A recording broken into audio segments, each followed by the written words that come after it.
prestasi itu tanpa narkoba. Orang hebat tanpa narkoba, ini harus kita gaungkan. Apalagi di kalangan artis ini kan banyak sekali yang terlibat dalam penggunaan narkoba. Bahkan ada juga yang menjadi sebagai pengedar.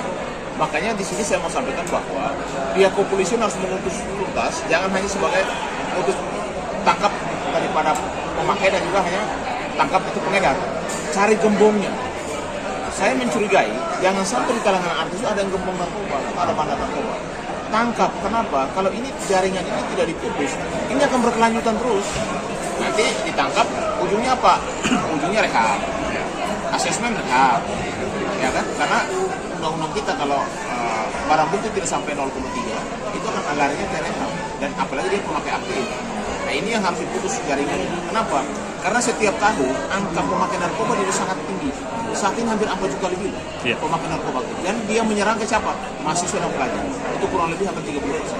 Bayangkan mas, anak-anak kita, anak didik kita, banyak yang sekarang lagi diincar sama kampung narkoba. Kenapa begitu? Karena di urusan narkoba, saya di Kementerian Pertahanan, saya di Forum Bela Negara, kami bekerja sama dengan Polda dan BNN, bahwa data itu kalau untuk gabung narkoba itu harus nyari regenerasi. Karena setiap orang yang memakai aktif narkoba, pasti umurnya nggak banyak, terutama untuk sabul. Makanya di sini kita mau sampaikan bahwa jangan sampai generasi muda itu hancur gara-gara narkoba. Ingat, narkoba, bandar narkoba itu banyak sekali penyuplai dari luar, terutama dari Afrika, China, dari daerah-daerah Eropa, bahkan juga kemarin ketangkap di Surabaya. Bahkan juga di Bali ada bandar, bukan hanya bandar, ada juga pemilik, bahkan ada pabriknya gitu. Baru-baru tangkap di villa di salah satu villa di wilayah Bali. Nah artinya Indonesia sudah darurat narkoba. Nah bagaimana caranya supaya anak-anak kita jangan sampai masuk ke dalam jaringan narkoba itu? Ingat, mereka bukan sengaja memakai narkoba, tetapi banyak sekali orang kena karena ketidaktahuan. Yang kedua karena dijebak. Contoh misalnya ibu-ibu arisan, itu banyak sekali kena karena dimasukkan narkoba cair di aqua. Anak-anak sekolah ya, mereka mungkin karena lingkungan pergaulan mereka dan lain sebagainya, akhirnya mereka terindikasi narkoba karena memang bukan sengaja memakai, tapi karena memang dijebak, bahkan karena ketidaktahuan. 80% pengguna narkoba di Indonesia karena ketidaktahuan. Tapi sebagian besar juga karena stres, karena psikologis, ya kan? Karena memang dia punya masalah gitu. Dan juga untuk fisik. Ingat, orang pemakai narkoba itu fisiknya kuat. Itu misalnya dia tidak bisa tidur sampai berhari-hari, ya kan? Tetapi efek daripada itu, satu keluarga rusak, dirinya rusak, suka tipu, suka ini, karena dia sudah malas kerja. Yang ada adalah dia harus on terus. Nah ini yang menjadi persoalan. Karena mereka mungkin banyak yang lelah capek ya, dalam aktivitas yang begitu tinggi. Tapi kalau menurut saya, kalau capek lelah kan bisa aja minum jamu ya, atau minum vitamin. Kenapa harus ke narkoba? Gitu. Maksudnya Indonesia itu kaya dengan jamu, kaya dengan ramuan. Kenapa tidak pakai ramuan yang alami? Kenapa harus pakai? Karena sebagai public figure, dia punya fans. Ini yang bermasalah, Mas. Ketika dia ditangkap, saat ini si Mr. V ini ditangkap, fans-fansnya pasti ada rasa penasaran. Ada apa sih artis sering pakai narkoba? Takutnya rasa penasaran itu akhirnya mereka mencoba. Akhirnya menambah lagi pemakai narkoba di Indonesia. Yang untung siapa? Untung bandar. Kenapa? Bandar itu masalah perputaran uang. Perputaran uang di narkoba sangat tinggi. Mas, kalau 4 juta lebih pemakai aktif, bayangkan aja. Itu pemakai aktif loh. Belum lagi yang terdata yang pemakai yang ya seminggu sekali. Makanya saya minta kepada pihak kepolisian dan BNN dan pemerintah, ini sudah darurat. Lakukan langkah strategis. Kalau bisa kepada artis yang memang seringkali menggunakan narkoba lalu ketangkap dan rehab lagi, kasih sanksi sosial. Satu, mungkin dia diputus kontraknya dari stasiun TV. Yang kedua, dia tidak boleh manggung. Artinya prestasinya harus supaya jangan lagi memakai. Yang kedua, bukan hanya sanksi sosial. Kalau berkali-kali dia memakai walaupun misalnya tidak sampai 0,3 gram, itu juga harus masuk ke penjara.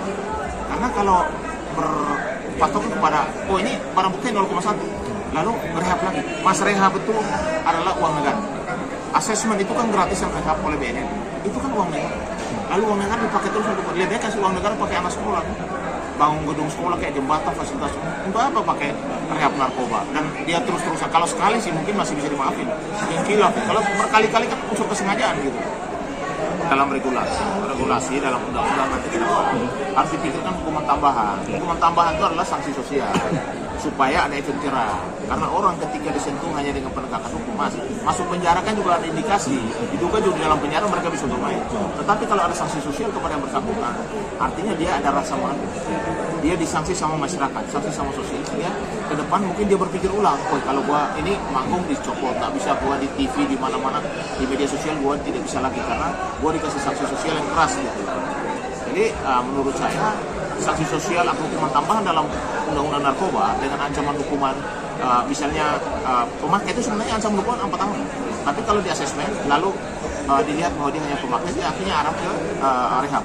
Tapi kalau pengedar itu 4 tahun ke atas sampai dengan hukuman mati kalau misalnya pakai bandar. Maksud saya ditambah juga plus hukuman sosial. Sehingga orang yang berkali-kali dalam hal pemakai dia bisa disadarkan dengan hukuman sosial. Kalau dengan penegakan hukum masuk penjara dia tidak sadar. Narkoba tidak ada alasan karena narkoba itu kan dilarang. Mau langsingkan barang kan tidak perlu harus dengan narkoba, bisa minum jamu, bisa dengan olahraga, ya bisa dengan diet lah. Masa orang diet pakai narkoba? Sejak kapan orang diet pakai narkoba? Kalau saya itu alasannya yang tidak masuk akal, dan saya yakin sekali bahwa ini karena mungkin karena pengaruh lingkungan, karena mungkin dia capek atau ketidaktahuan, dan juga karena memang ada penjual. Coba tidak ada penjual dipotong, masih pemakaian tidak ada pemakaian. Coba bandar nggak ada, penyuplai dari luar negeri itu di stop aja. Dan bandar-bandar di Indonesia itu dihukum berat aja, ditangkap dihukum berat. Lalu pengedar dihukum berat, udah pasti pemakainya berkurang. Tapi kalau begini terus, setiap ada pemakai pasti ada penjual. Nah ini kan persoalan transaksi, masalah perputaran uang di urusan narkoba. Makanya hati-hati pihak kepolisian jangan juga dalam asesmen untuk memberikan seseorang terus rehabilitasi. Teman-teman artis ya berprestasi harus tidak dengan narkoba. Coba kalian lihat bahwa banyak sekali teman-teman kalian sampai saat ini banyak sekali yang sudah ketangkap, masuk penjara, keluar lagi, bahkan sudah rehab, kembali lagi. Karena ketika Anda menggunakan narkoba, Anda harus tahu risikonya, konsekuensi kepada diri kamu, keluarga, dan juga masa depan kamu. Dan tidak akan mungkin orang pemakai narkoba akan berhenti. Siapapun di asesmen atau kembali ke rehab, dia akan kembali lagi ketika dia ada sama teman-temannya. Jadi saya berharap tidak perlu harus melangsingkan barang dengan narkoba, tidak perlu harus prestasi dengan narkoba, tidak perlu harus capek dengan menggunakan narkoba, tetapi hiduplah normal, karena prestasi tanpa narkoba itulah yang menjadi salah satu poin positif buat kita semua. Oke? Mantap.